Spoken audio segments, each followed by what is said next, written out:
Shalom, saudara yang dikasih Tuhan, kembali lagi kita berjumpa dalam pembelajaran di sekolah penginjil Bethel Jakarta via daring atau online. Dikarenakan pandemi yang ada sehingga kita tidak bisa melakukan pertemuan di tempat semestinya, sehingga melalui online, sarana online ini kita boleh belajar bersama-sama kembali. Nah, kali ini dalam beberapa bab ke depan kita akan belajar dengan topik bahasan etika pelayan Tuhan. Ya, etika pelayan Tuhan. Jadi materi kali ini kita fokus kepada etika, tetapi secara praksis tentang etika pelayan Tuhan, khususnya bagi kita seorang pelayan Tuhan, seorang penginjil yang aktif dalam dunia pelayanan. Nah, dalam bab ini kita akan belajar beberapa hal. Yang pertama, berbicara tentang etika pelayan Tuhan, ini berbicara tentang pemulihan gambar Allah dalam kehidupan kita sebagai seorang pelayan Tuhan, sebagai seorang hamba Tuhan. Nanti dalam bab ini kita akan fokus berbicara tentang pemulihan gambar Allah. Lalu nanti di bab berikutnya, bab yang kedua, kita berbicara tentang etika pelayan. Apa itu etika, apa itu pelayanan, apa itu pelayan, dan sebagainya. Lalu di bab yang ketiga nanti kita akan berbicara tentang hal-hal yang berhubungan dengan etika pelayan. Ada berbagai hal yang berhubungan dengan etika pelayan. Nanti kita akan bahas bersama-sama di situ. Dan kemudian yang bagian terakhir yang keempat, yaitu kita akan berbicara tentang etika pelayanan sebagai seorang penginjil. Ya, karena kita sebagai siswa-siswi sekolah penginjil Bethel Jakarta, jadi kita akan belajar tentang etika pelayanan sebagai seorang penginjil, yang tentunya sesuai dengan apa yang kita kerjakan. Kembali ke pembahasan awal kita, yaitu pemulihan gambar Allah. Dalam bab ini kita akan melihat bagaimana pemulihan gambar Allah dalam kehidupan kita sebagai seorang pelayan Tuhan, mengawali materi dari etika pelayanan.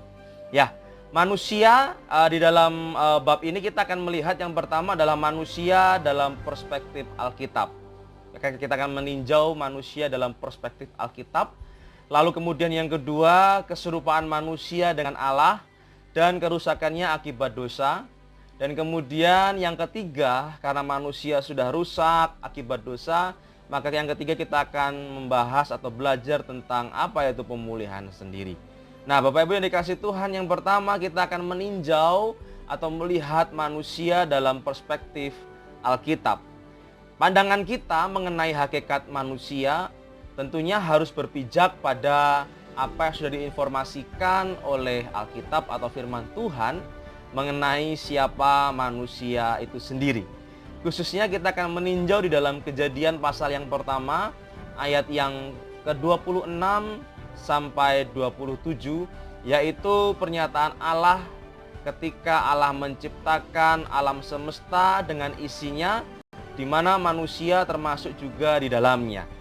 Manusia diciptakan menurut gambar dan rupa Allah. Manusia diciptakan selem demut dengan Allah. Ya, diciptakan segambar dan serupa dengan Allah, in his own image. Nah, dalam kitab Kejadian tersebut, ya, kita bisa menemukan beberapa prinsip, beberapa hal yang harus diperhatikan berkaitan dengan hakikat manusia. Yang pertama adalah kita harus bisa melihat bahwa manusia adalah hasil ciptaan Allah. Manusia adalah hasil ciptaan Allah. Garis bawahi di sini. Di dalam Kejadian pasal yang ke-1 ayat yang ke-26 sampai 27, dan juga di dalam Kejadian pasal yang kedua ayat yang ke-7 dijelaskan bahwa manusia bukanlah peletian Allah. Itu dalam bahasa Jawa. Peletian itu tiba-tiba ada, begitu ya. Jelmaan dari sebagian diri Allah. Oh, enggak. Ya, manusia juga bukan pula disebut sebagai anak yang dalam arti biologis keluar dari diri Allah. Oh, tidak. Ya, manusia adalah makhluk yang real, ya. Hasil karya dari tangan agung Allah, Sang Khalik itu. Allah sendiri sebagaimana kita ketahui menciptakan manusia menggunakan tangannya, ya. Manusia diciptakan dari debu dan tanah, dibentuk sedemikian rupa dan dihembuskan ruah, ya. nafasnya Allah yang kemudian menghidupkan manusia itu. Jadi yang pertama kita harus pahami bahwa manusia adalah ciptaan Allah. Jadi kalau kita sadar bahwa kita ini ciptaan Allah, makanya kita harus mengikuti apa yang Sang Pencipta tetapkan kepada kita.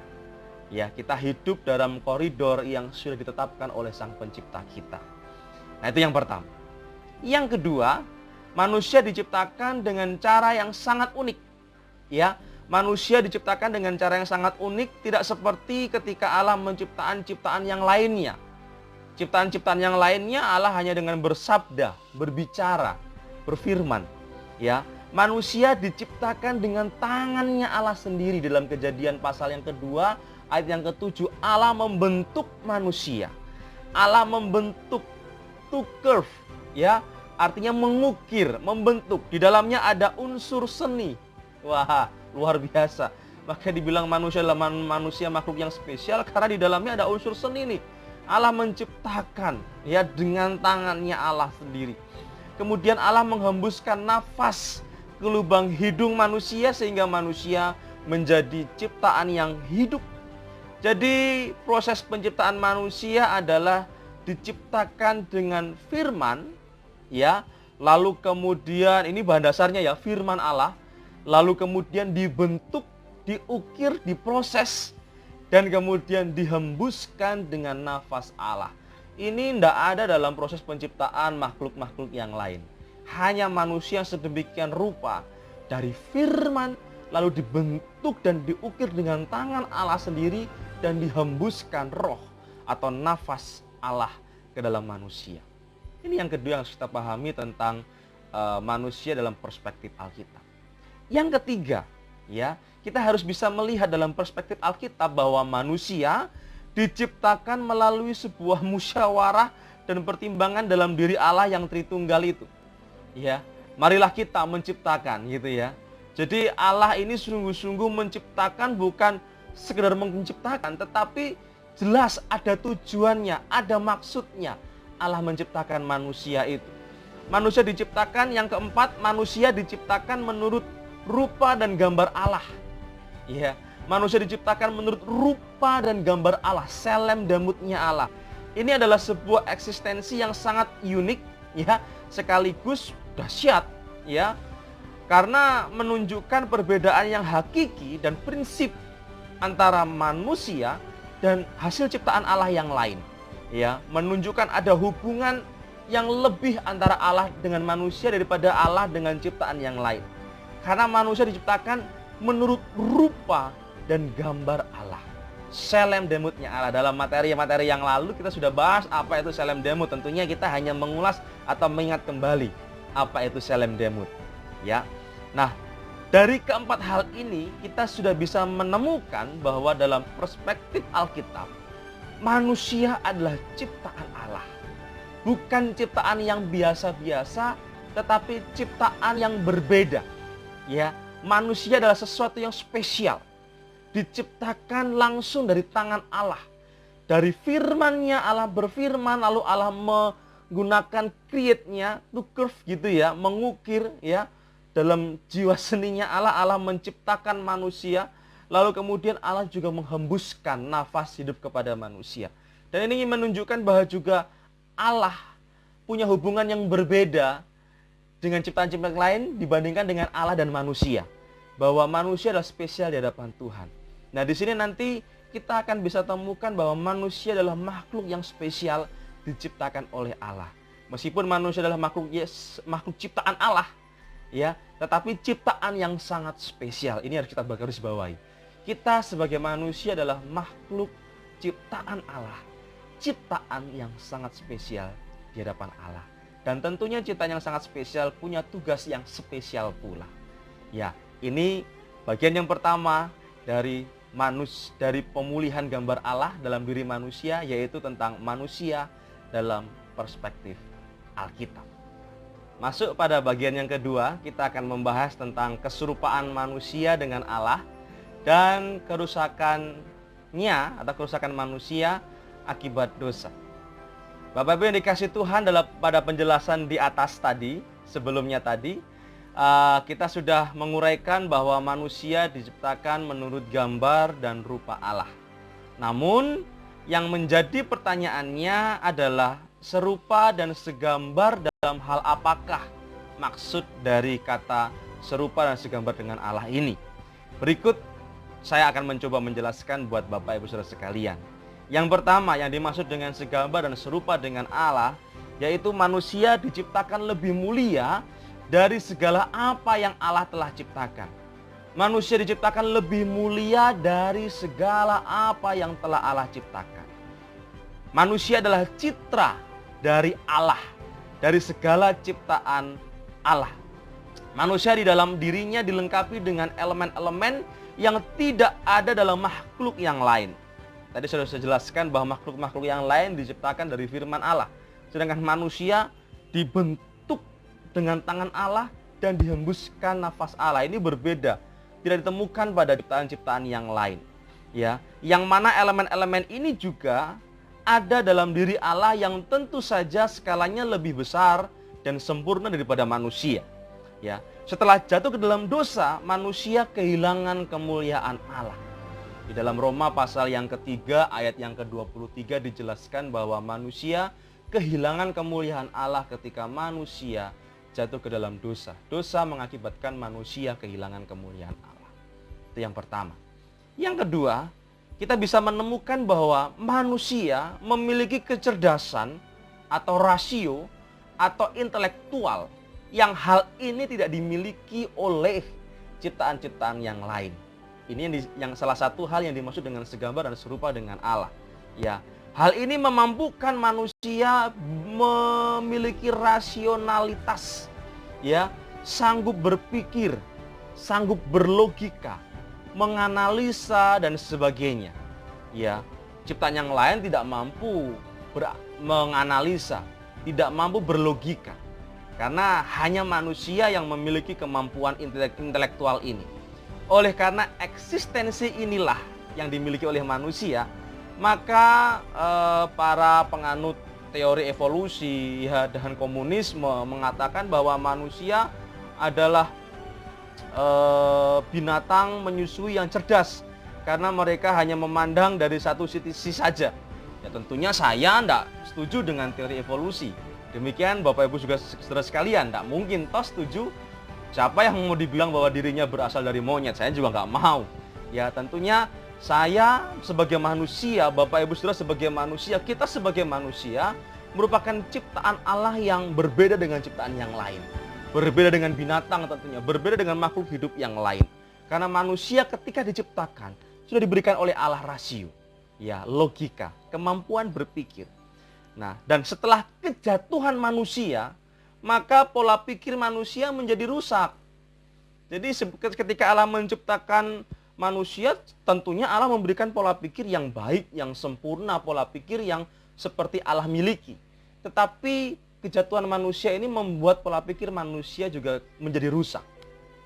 Nah, ini yang kita temukan bahwa manusia segambar dan serupa dengan Allah yang kedua.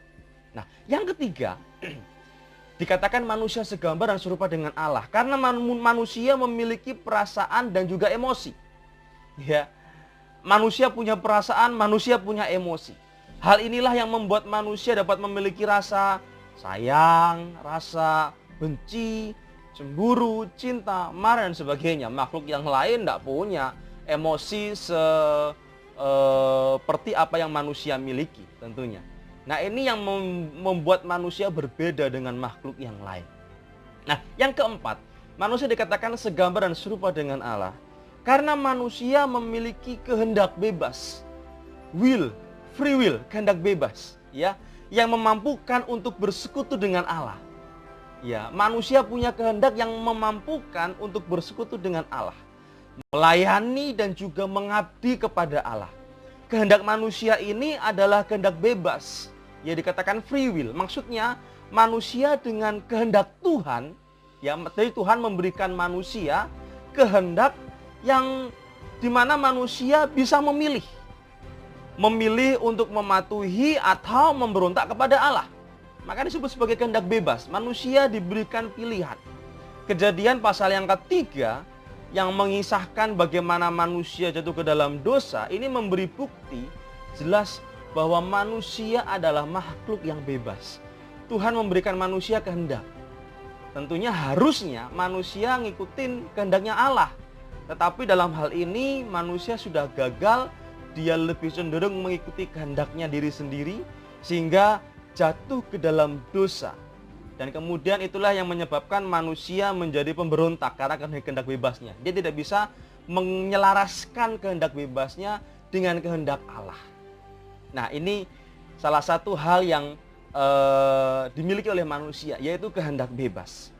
Nah, yang kelima, dikatakan manusia segambar dan serupa dengan Allah. Manusia memiliki unsur kekekalan yang diberikan oleh Allah. Di dalam Kejadian pasal yang kedua, ayat yang ke-7. Ketika manusia diciptakan, diberikan nafas hidup yang dihembuskan oleh Allah ke dalam hidungnya, itu adalah nafas yang memiliki unsur kekekalan, roh, ruah yang dihembuskan ke dalam manusia. Ini memiliki unsur kekekalan. Tetapi akibat jatuh ke dalam dosa, maka manusia pasti mati. Ya, seperti apa yang sudah Allah sampaikan. Ketika engkau memakan apa yang sudah dilarang oleh Allah, buah tersebut, maka engkau akan mati. Ya, manusia hidup dalam bayang-bayang maut, neraka yang kekal, akibat kejatuhannya di dalam dosa, melanggar perintah Allah, menyebabkan manusia mati. Padahal sebetulnya manusia memiliki unsur kekekalan dalam roh yang Allah hembuskan tersebut. Namun akhirnya unsur itu rusak karena keberdosaan manusia. Dan manusia yang berdosa hidup dalam bayang-bayang kematian, dalam bayang-bayang maut. Dalam Roma ayat yang ke-6 pasal yang ke-6, Roma pasal yang ke-6 ayat yang ke-23. Dan yang ke-6, yang terakhir, bagaimana manusia disebut sebagai gambar dan serupa dengan Allah. Ya, manusia itu memiliki hakikat sebagai manusia yang bekerja. Ya, sebagaimana Allah adalah Allah yang bekerja. Manusia diciptakan oleh Allah sebagai makhluk yang bekerja. Sebagaimana Allah pun bekerja. Ya, Allah selalu berkarya. Dalam proses penciptaan Allah berkarya. Allah menciptakan segala ciptaannya termasuk manusia. Sampai hari ini pun Allah masih berkarya. Berkarya dalam hal bagaimana melindungi, menjaga ciptaannya. Ya. Setelah jatuh ke dalam dosa, manusia menjadi malas dan pasif. Ya. Nah, ini yang harus kita perhatikan betul, bahwa sebetulnya kita punya hakikat, yaitu Allah, manusia yang bekerja, karena Allah sendiri menciptakan kita sebagai manusia atau ciptaan yang harusnya bekerja. Allah sendiri juga bekerja, tetapi karena manusia jatuh dalam dosa, manusia menjadi malas dan pasif. Amsal pasal yang ke-6 ayat yang ke-6, Amsal pasal yang ke-30 ayat yang ke-25. Makanya segambar serupa dengan Allah yang bagiannya ke-6 ini adalah harus garisbawahi bahwa manusia itu harus aktif. Manusia harus bekerja sebagaimana Allah sendiri adalah Allah yang bekerja. Nah, ini bagian yang kedua, kita bisa mengenal hakikat manusia segambar dan serupa dengan Allah. Bagaimana manusia itu diciptakan serupa dan segambar dengan Allah. Dan ada hal yang mengakibatkan manusia jatuh dalam dosa yang merusak gambar dan rupa Allah dalam diri manusia itu. Ini bagian yang kedua. Menjawab pertanyaan pada bagian yang kedua tadi tentang serupa dan segambar seperti apakah manusia itu, saya akan headline. Yang pertama, bahwa manusia diciptakan lebih mulia dari segala apa yang Allah telah ciptakan. Yang kedua, manusia segambar dan serupa dengan Allah berarti manusia memiliki rasio, memiliki intelektual yang tentunya tidak dimiliki oleh ciptaan yang lain. Yang ketiga, manusia diciptakan segambar dan serupa dengan Allah memiliki arti bahwa manusia memiliki perasaan dan emosi yang tentunya hal ini juga tidak dimiliki oleh ciptaan-ciptaan yang lain. Yang keempat, manusia dikatakan segambar dan serupa dengan Allah, yaitu manusia memiliki kehendak bebas, free will, di mana manusia diberi keleluasaan oleh Allah untuk mampu menentukan pilihannya, kehendak mana yang harus dia bisa ikutin. Ya, ngikutin kehendak Allah atau bertentangan dengan hal itu. Nah, yang kelima, segambar dan serupa dengan Allah berarti manusia memiliki unsur kekekalan yang tentunya berasal daripada Allah. Namun sayang, unsur kekekalan itu akhirnya hilang atau rusak ketika manusia jatuh ke dalam dosa. Dan yang terakhir, yang keenam, manusia memiliki hakikat sebagai manusia yang bekerja, sebagaimana Allah adalah Allah yang bekerja. Ini yang kita headline dari manusia segambar dan serupa dengan Allah. Setelah kita mengetahui siapa manusia, manusia diciptakan segambar dan serupa dengan Allah dalam dua pembahasan sebelumnya, sekarang kita bisa menemukan atau menyimpulkan bahwa manusia yang telah jatuh ke dalam dosa, dosa menyebabkan manusia kehilangan kemuliaan Allah, manusia kehilangan gambar dan rupa Allah yang harus dalam diri manusia, sehingga manusia butuh yang namanya pemulihan. Nah, apa itu pemulihan? Pemulihan berasal dari kata pulih, yang artinya dikembalikan ke dalam keadaan yang semula. Ya, pemulihan berarti dikembalikan ke dalam keadaan yang semula. Pemulihan kehidupan berarti kehidupan yang dikembalikan kepada keadaan kehidupan semula sesuai dengan maksud dan rencana Allah yang menciptakannya. Jadi kalau kita mau dipulihkan berarti kita harus kembali kepada maksud dan rencana Allah yang sudah menciptakan kita sebagai manusia. Kehidupan manusia yang telah rusak, manusia yang luncas, yang tidak mengenai sasaran. Ya, dosa dalam bahasa aslinya menggunakan kata hamartia. Hamartia artinya meleset, tidak tepat, tidak mengenai sasaran. Ya, nah ini hendak dikembalikan, hendak dipulihkan sesuai dengan maksud dan tujuan Tuhan menciptakan manusia itu. Untuk itulah Tuhan Yesus diutus Bapa untuk datang ke dalam dunia, ya, untuk mengadakan pemulihan. Kedatangan Yesus ke dalam dunia sebagai Tuhan dan Juru Selamat mempunyai arti yang sangat-sangat penting bagi kehidupan manusia. Manusia yang telah kehilangan kehidupan yang berkelimpahan, ya, kehidupan yang sesuai dengan apa yang harusnya Allah ciptakan tadi, begitu ya, memiliki keserupaan dan segambar dengan Allah, itu semua rusak akibat dosa. Dan sesuai dengan maksud dan rencana Allah, dimungkinkan bahwa manusia bisa kembali ke rancangan Allah yang sempurna. Dimungkinkan bahwa manusia bisa kembali untuk segambar, untuk hidup segambar dan serupa dengan Allah kembali melalui pemulihan yang Allah berikan kepada manusia dan harusnya diterima oleh setiap kita sebagai manusia. Nah, bagian berikutnya kita akan mengulas tentang orientasi dari pemulihan.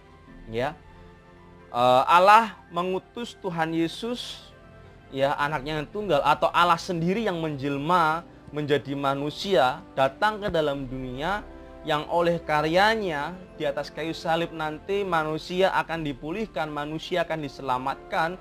Dan pemulihan itu meliputi beberapa hal.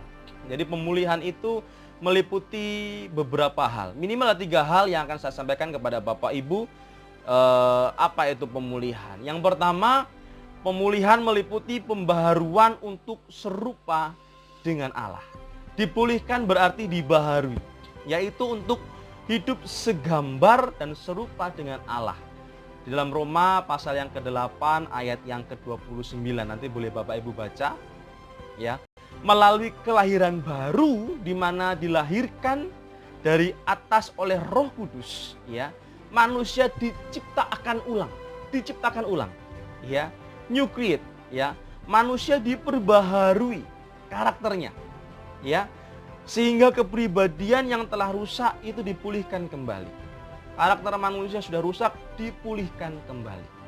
Jadi yang pertama, pemulihan meliputi pembaharuan. Yang kedua, pemulihan meliputi keselamatan, yaitu manusia diselamatkan dari kebinasaan. Kita sudah tahu bahwa upah dosa adalah maut. Akibat dari manusia berbuat dosa, manusia akan mengalami kematian. Manusia akan dikejar-kejar atau diintimidasi oleh bayang-bayang maut. Di dalam Yohanes pasal yang ketiga ayat yang ke-16, Yohanes pasal yang kelima ayat yang ke-24, dan Roma pasal yang ke-6 ayat yang ke-23. Dalam hal ini manusia memperoleh kehidupan kekal bersama-sama dengan Allah selama-lamanya di surga. Ya. Binasa artinya tidak sama dengan lenyap, ya. Pengertian binasa adalah tidak memiliki arti atau sia-sia. Kehidupan yang terpisah dari sumber kehidupan, yaitu Allah, membuat manusia memiliki kengerian, ya, sebuah kedahsyatan yang mengerikan yang tiada taharannya. Makanya manusia akan diangkat dari kebinasaan itu dan kemudian akan menerima hidup kekal. Pengertian hidup kekal sebenarnya bukan hanya menyangkut waktu semata, ya. Pada umumnya orang memahami kata kekal secara harafiah dalam arti terus-menerus, waktu yang berkesinambungan, tidak berakhir. Namun yang benar adalah hidup kekal bukan hanya bicara mengenai panjangnya hidup, ya, tetapi juga berbicara mengenai makna atau nilai hidup, mutu dan juga kualitas hidup. Dalam Markus pasal yang ke-10 ayat yang ke-17 sampai 27. Jadi orientasi pemulihan ini adalah membuat manusia akhirnya menemukan makna dan nilai hidupnya. Nah, yang ketiga, orientasi dari pemulihan itu meliputi bahwa manusia dimungkinkan atau diberi kesempatan, kehormatan dan kemampuan untuk melayani dan mengabdi kepada Tuhan. Manusia dipulihkan berarti manusia diberi kesempatan untuk mengabdi kepada Tuhan. 2 Korintus pasal yang ke-5 ayat yang ke-14 sampai 15.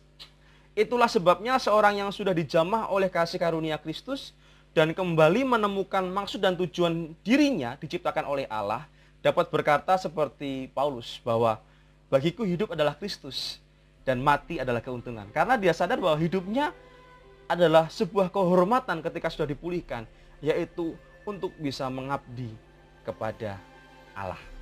Ini bagian yang kedua, berbicara tentang orientasi pemulihan. Berikutnya yang ketiga, dari kata pemulihan itu kita berbicara tentang kelahiran baru. Dalam pemulihan pasti ada kelahiran baru. Apa sih kelahiran baru? Kelahiran baru adalah pengalaman keselamatan orang percaya yang bersifat pribadi dan rahasia. Kelahiran baru, saya ulangi lagi, Bapak boleh garis bawahi, kelahiran baru adalah pengalaman keselamatan setiap orang percaya yang bersifat pribadi dan rahasia. Jadi kelahiran baru ini bersifat pribadi. Di dalam Alkitab kita menjumpai banyak ayat yang menunjukkan kepada kita tentang hal kelahiran baru.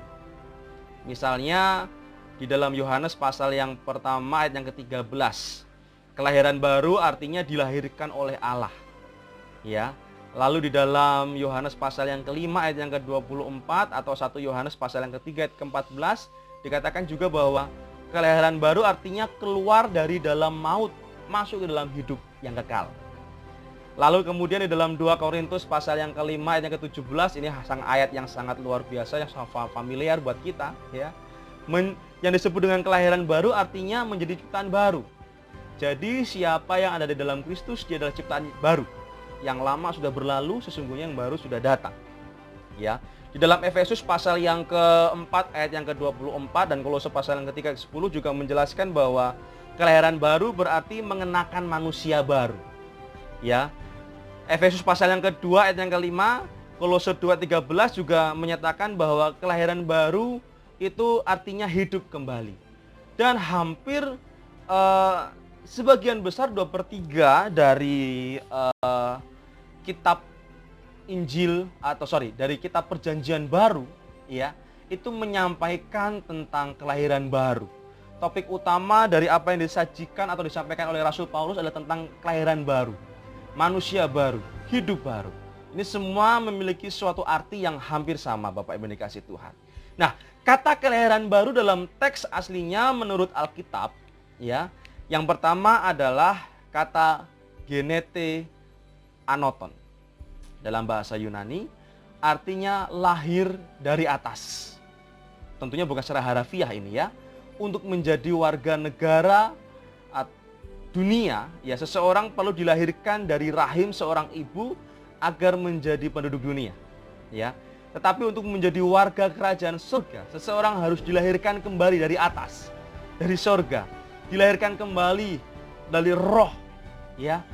Di dalam Yohanes pasal yang ketiga, ayat yang ketiga, 5 dan 7, Titus 3 ayat yang kelima. Jadi yang disebut dengan kelahiran baru artinya lahir dari atas, dilahirkan kembali, ya. Lalu kemudian kata yang kedua dari kata kelahiran baru dalam bahasa Yunani menggunakan kata palingenesia yang artinya bangkit kembali, ya. Jadi bila dipakai untuk sesuatu peristiwa maka berarti kebangunan rohani.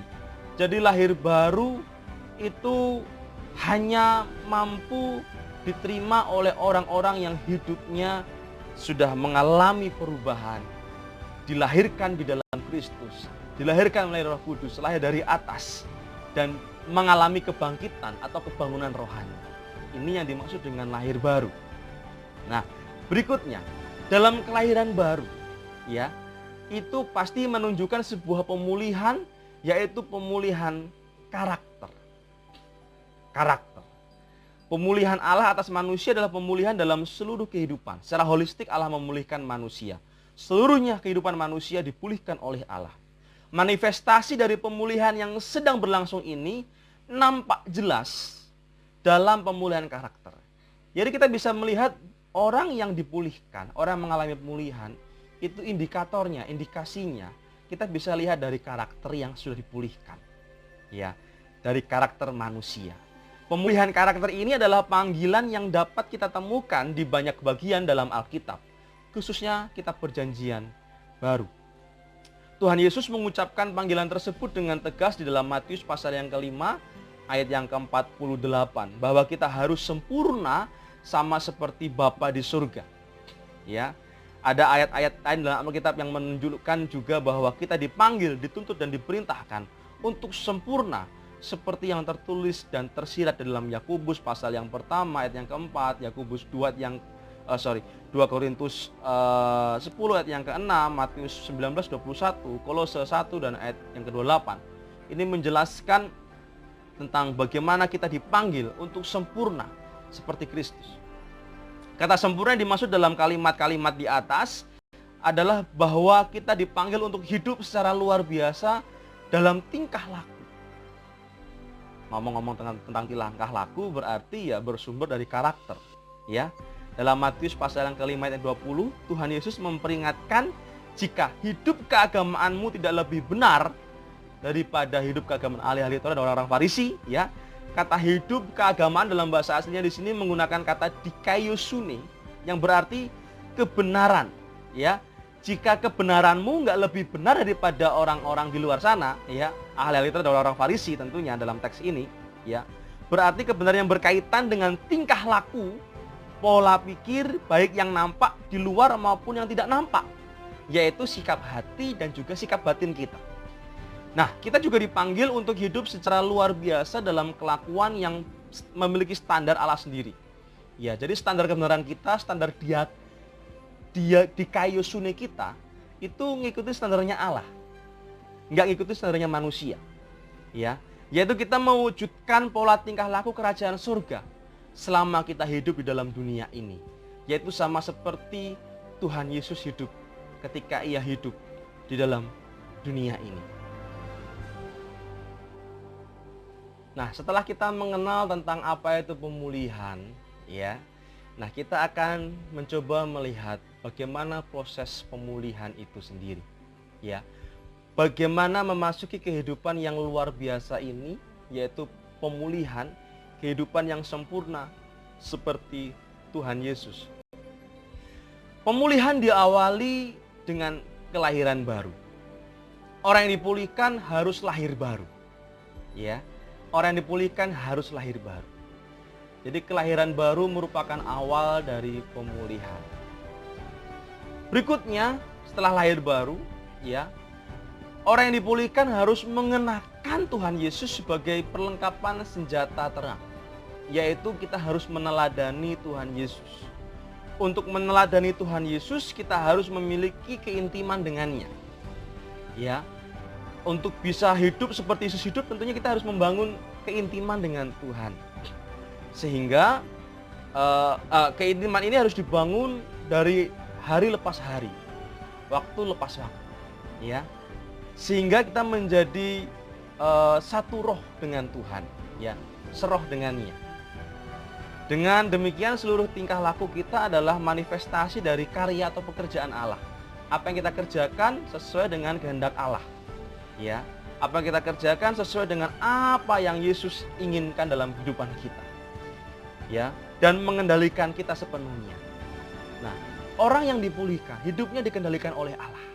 Orang yang dipulihkan hidupnya nggak lagi hidup untuk dirinya sendiri, tetapi mulai hidup untuk Tuhan.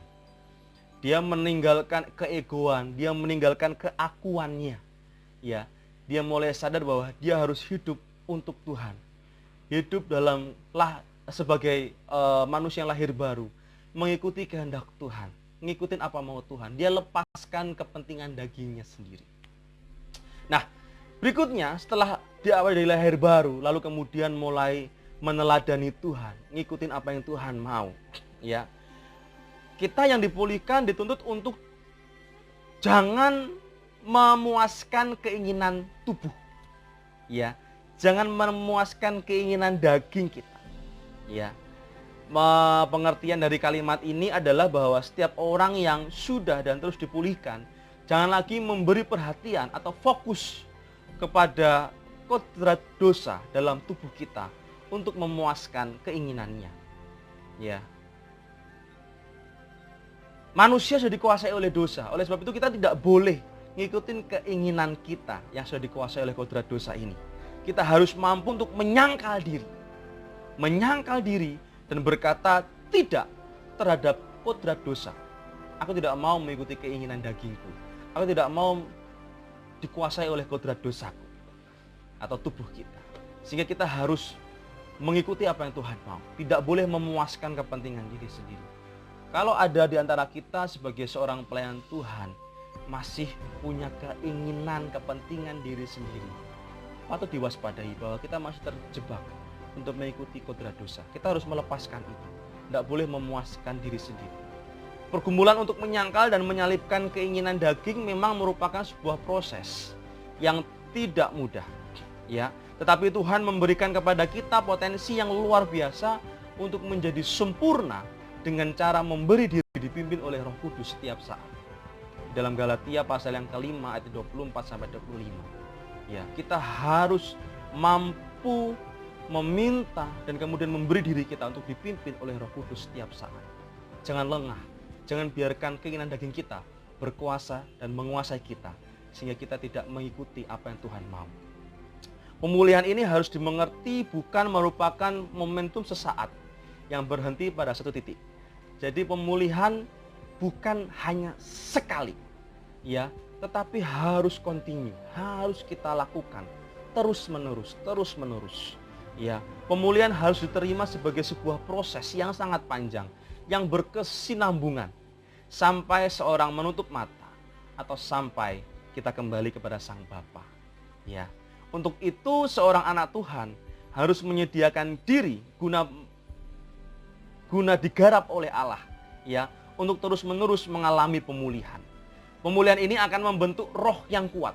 Roh kita akan menjadi kuat, yaitu memiliki kepribadian yang teguh, tidak mudah terbujuk untuk berbuat dosa. Lalu kemudian kepribadian yang membenci dosa, sehingga kita tidak akan berbuat dosa lagi. Inilah kehidupan yang disempurnakan, yang tidak bercacat dan tidak bercela di hadapannya. Dan tentunya harus terus-menerus secara kesinambungan kita lakukan, kita kerjakan. Jadi pemulihan bukan berhenti pada satu titik, tetapi pemulihan secara berkesinambungan terus-menerus. Nah, berikutnya kita akan melihat bahwa dipulihkan berarti hidup seperti Yesus atau imitasio Yesus, hidup seperti Kristus, to be like Christ. Telah dijelaskan bahwa kita harus sempurna seperti Bapa di surga yang adalah sempurna, ya. Tetapi Bapa yang di surga itu adalah roh adanya, tidak dapat kita lihat secara mata jasmani. Itulah sebabnya Bapa mengutus anaknya, yaitu Yesus Kristus yang telah mengambil rupa seorang manusia dan menjadi sama dengan manusia. Dia adalah pernyataan dari Allah Bapa yang tidak nampak, ya. Jadi Allah yang nggak nampak itu dinyatakan dalam diri Yesus yang nampak, yang hadir ke dalam dunia ini, ya. Yesus adalah prototipe manusia yang dikehendaki oleh Allah. Manusia yang berkenan di hadapan Allah. Matius pasal yang ketiga yang ke-17, ya. Allah datang ke dalam dunia ini bukan saja hendak menyelamatkan jiwa kita, tetapi juga watak, karakter kita. Ya, kita bukan saja dipanggil untuk dibenarkan, tetapi juga menjadi benar seperti Yesus dalam kelakuannya, dalam kehidupannya, dalam tingkah lakunya, dalam perkenanan Allah. Ya, Allah mau kita menjadi satu pribadi yang kepada kita Allah juga berkata, inilah anakku yang kukasihi, kepadanya lah aku berkenan.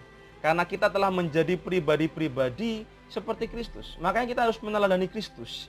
Kristus adalah Allah yang menjelma ke dalam dunia ini menjadi manusia, dan Yesus harus kita teladani untuk kita bisa hidup serupa seperti Kristus, hidup dalam pemulihan gambar dan rupa Allah dalam kehidupan kita.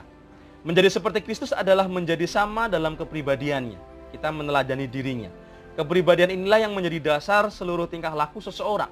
Semakin seseorang menjadi seperti Yesus, semakin ia dewasa rohaninya. Semakin dewasa kehidupannya. Ya, kedewasaan dan kesempurnaan ini kita ukur sejauh mana kita makin menjadi seperti Kristus. Ada 3 ciri kepribadian Yesus yang menjadi tolak ukur kedewasaan rohani kita. Yang pertama, yaitu kepribadian yang tidak dikuasai oleh dosa. Yesus tidak dikuasai oleh dosa. Ini berarti kepribadian yang taat mutlak kepada Allah, kepada segala perintah dan kehendak Allah. Ya. Pada akhirnya, kesucian itu bukan saja tidak berbuat dosa, tetapi tidak dapat berbuat dosa lagi. Jadi kalau kita dipulihkan, kita dituntut untuk tidak dapat berbuat dosa lagi. Makanya pemulihan harus terus-menerus berkesinambungan. Tidak puas pada satu titik.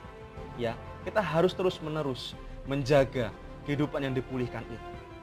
Ya, berikutnya, ciri yang berikutnya dari kepribadian Yesus, yaitu kepribadian yang menjadi berkat bagi orang lain. Ya. Yesus menjadi berkat bagi banyak orang. Yohanes pasal yang keempat ayat yang ke-34. Sebuah kehidupan yang telah berpaling dari kehidupan yang berpusat pada diri sendiri dan beralih kepada kepentingan orang lain. Ini adalah kepribadian yang rela menjadi seperti anggur yang tercurah, roti yang terpecah. Ya, kepribadian yang berkorban demi kepentingan orang lain. Yohanes pasal yang ke-20 yang pasal 12 ayat ke-24. Ya.